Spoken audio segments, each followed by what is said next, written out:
So after all the success with 2 Chainz, you know you had a lot of big success with that.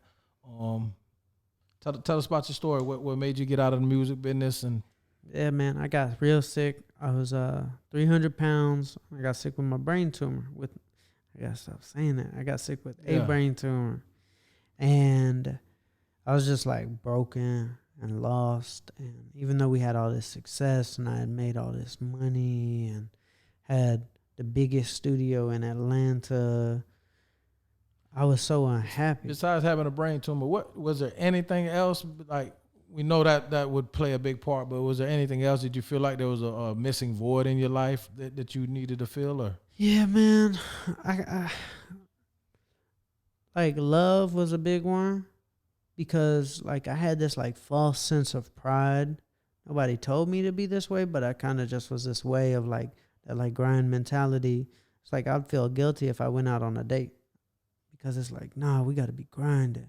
right. And then like me being so much of servitude to my artists, which I was a great servant, a great manager is a great servant, but I would forget that I needed to serve me too. I needed to take care of myself. There were things like I would feel guilty if I would go on a vacation when I shouldn't. I should want to repair myself and to heal and to like relax and to not just be grind. So I was always just at war. It was always toxic. I didn't have love. I didn't have self-love. I didn't have health. All I had was money and success. Right. And I was trapped. I was trapped inside of this world with these rules that I made up, but I couldn't escape it because that was the standard, because that's how I built my business.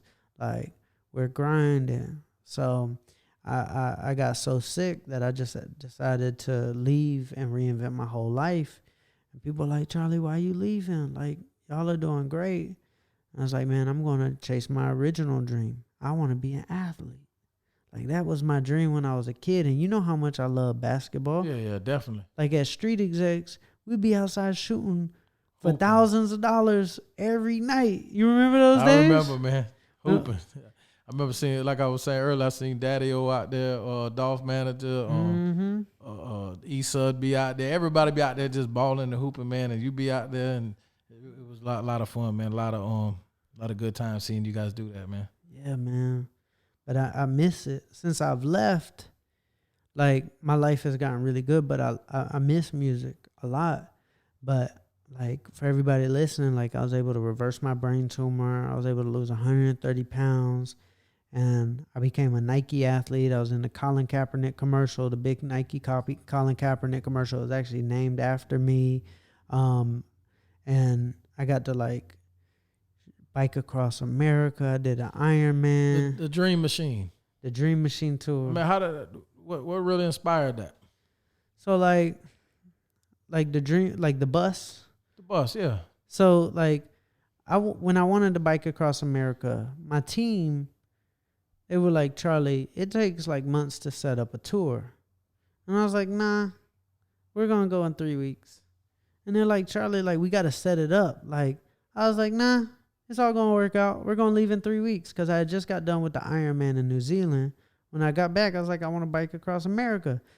So I told my manager, I was like, man, we need a tour bus.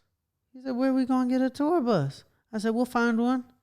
And so we're like training. So we're just biking down the coast of California. Mm-hmm.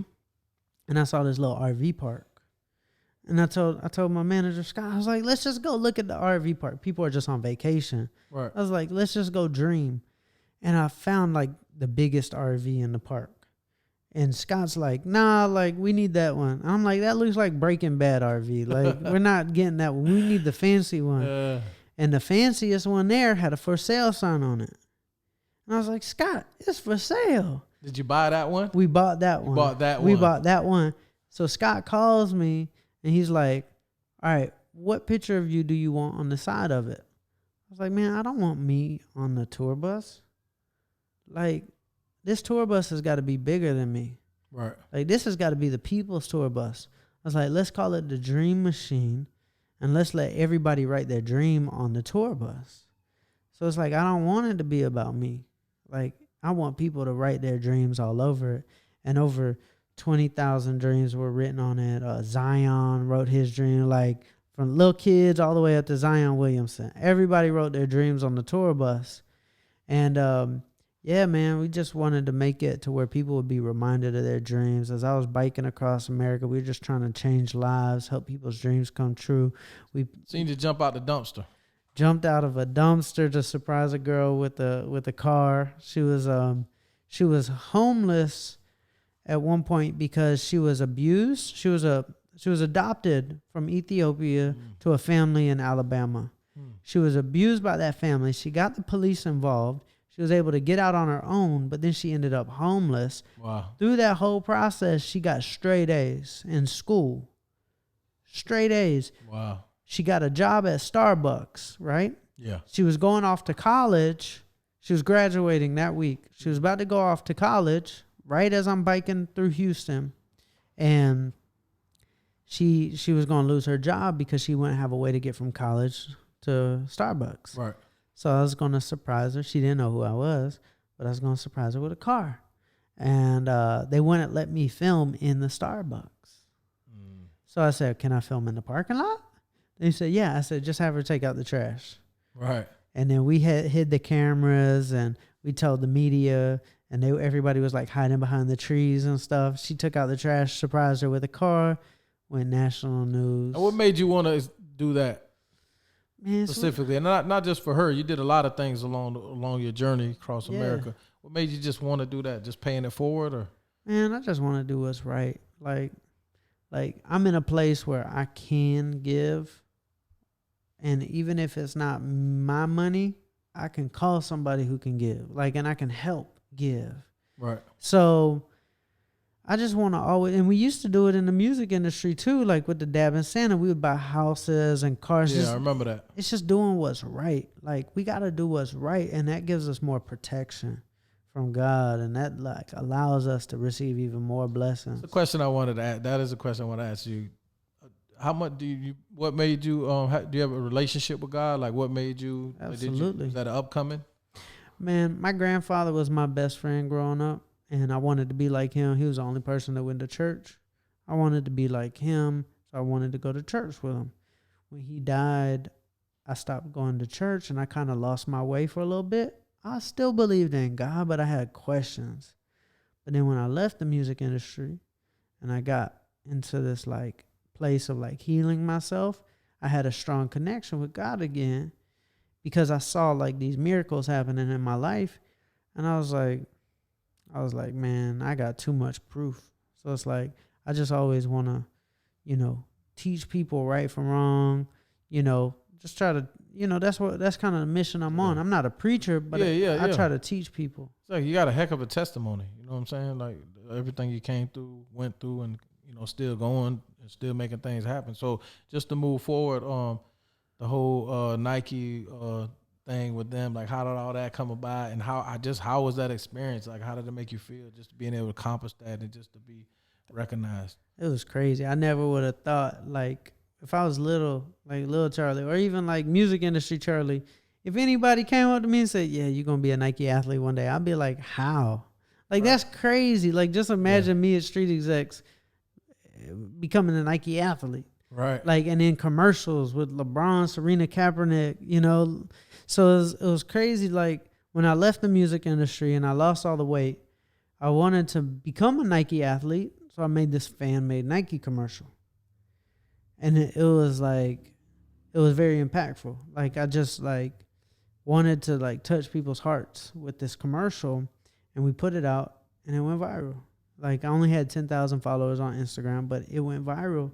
And Nike called me 3 days later, and I would write down in my notebook all the time. I'd be like, I'm going to be a Nike athlete. I believe in manifestation, the law of attraction, God. Definitely. And I'm saying, I'm going to be a Nike athlete. I know Nike wants to work with me. So when I made this little fan-made commercial, they saw it, and they called me, and they brought me up to Beaverton, Oregon. And they said, you inspired us to change the direction of our company. They said, we forgot why we came into work every day. That's huge.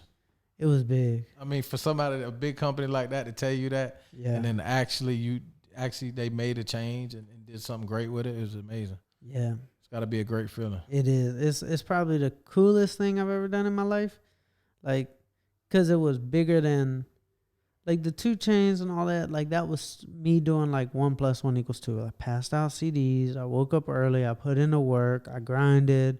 And I had a successful artist. But the Nike thing, that was kind of magic. Right. It wasn't just 1 + 1 = 2. It was like 1 + 1 = 1,000. Right. Like, it was magic. I believed it was possible. I put in the work a little bit, but like something way bigger than me happened. And we won an Emmy for that commercial. It was a Super Bowl commercial. And it's like, wow, it's even named after me. That's amazing. So what makes you tick? You know what I'm saying? Like, just dreams. Like, I believe life is kind of like a book, and a book has chapters. Like, if there was a book that was 1 chapter of 4,000 pages, I'll be like, that book sucks. It's like, it's okay to have chapters. It's okay to start something and start something new, and then in that and start something new. And I'm kind of excited about attempting to live the most interesting life ever lived. I would definitely say it's interesting. I'm 31 years old, and I've been able to win Grammys, Emmys, world tours, Super Bowl commercials, brain tumor, Iron Man, bike across America, change people's lives, cover of Runner's World magazine. And it's like, I'm just getting started, and I just want to keep teaching people how to dream. And I'm like going on a basketball journey now. So next year, NBA Celebrity All-Star Game, I will win MVP of the Celebrity All-Star Game. But I'm not a good basketball player now. I love basketball, but I got to get good. So I'm going to teach everybody how to chase a dream. You will be good next year. Absolutely. I know you will. Absolutely. Speak it into existence. Abracadabra. Exactly. And break that acronym down. What does it really mean? You said in Hebrew? Yeah, so abracadabra, like in America, we think it means like a magic trick. Yeah. But the origin of the word in Hebrew means as I speak, I create. And I believe, like, when we say things, like when I said, I'm going to be a Nike athlete, I make sure I tell everybody. Like, I feel it's like devil's talk, like that little saying, like, oh, don't tell anybody, you're going to jinx it. Like, nah, tell everybody what you want. Right. Tell everybody, even if it's not done yet, say what you want, say what it is, and it comes true. So I make sure I tell everybody my dreams. Like, I'm not saving it. I'm going to say it long before. Right. Couple quick things. Any advice for any artists coming up? Yes, absolutely. So, like, you got to get this live feedback loop. So, with my artists, both Travis Porter and 2 Chainz, we released about 62 songs before our first top 20 record. And what's interesting about releasing music consistently is the song you most least expect is going to be the song that becomes a hit. Like, it's really weird. It's true. Like, I remember 2 Chainz Spend It, for example. So I was still editing videos, and Sud was filming. Like, we were being that resourceful. So Sud would hold the camera and film 2 Chainz. Right. Give me the footage and I'd edit it. So he's the DJ and I'm the manager. Right. And I'm like editing some footage up, and 2 Chainz is in the studio doing like leg lifts. You ever been in the studio? He's got the little thing where he's lifts his legs up, and there's a little pull up. So he's over there doing leg lifts, and I hear a song in the background. Now our mixtape is about to come out. Codeine Cowboy is about to come out. And I'm listening to this song in the background, and I call him up. I'm like, what's that song? He said, what do you mean, what song? I said, this is kind of how it goes. Like, I'm listening to it in this footage. He said, oh, you like that song? That's just some random song. I was like, bro, that song is dope, bro. You should finish that. He didn't even think that was like a great song, but sometimes you just don't know. No, you don't. And he finished it, and that became our first big song. Yeah. You know, Spend It. That was a big record. So you just never know. Just put out that music consistently. Like, I say, if I was an artist this year, I'd be like, okay, I'm going to try to release 62 songs. Okay, 62. 62. Hey, make 62 songs. life advice for anybody, just in general. It's this kind of like winning streak mentality that I have. I always do this thing where I say I'm on a winning streak, and I like look for winning streaks. So then I find them. So like in our brains, we have this thing called a reticular activating system. And right now, your eyes are actually processing billions of pieces of data right now, but your brain's not going haywire. Right. That's because your reticular activating system is filtering out all the non-important stuff and just showing you the important stuff. But we can train it to show us things. For example, like if you bought a red Mercedes-Benz, S550, all of a sudden you're going to start seeing them everywhere. Like everybody can relate to that. Like it's like you bought something, it came into your life, now you see it everywhere. That's your reticular activating system showing you something that at one point was not important, but now you said it is. So I said, show me wins. I want to be on a winning streak.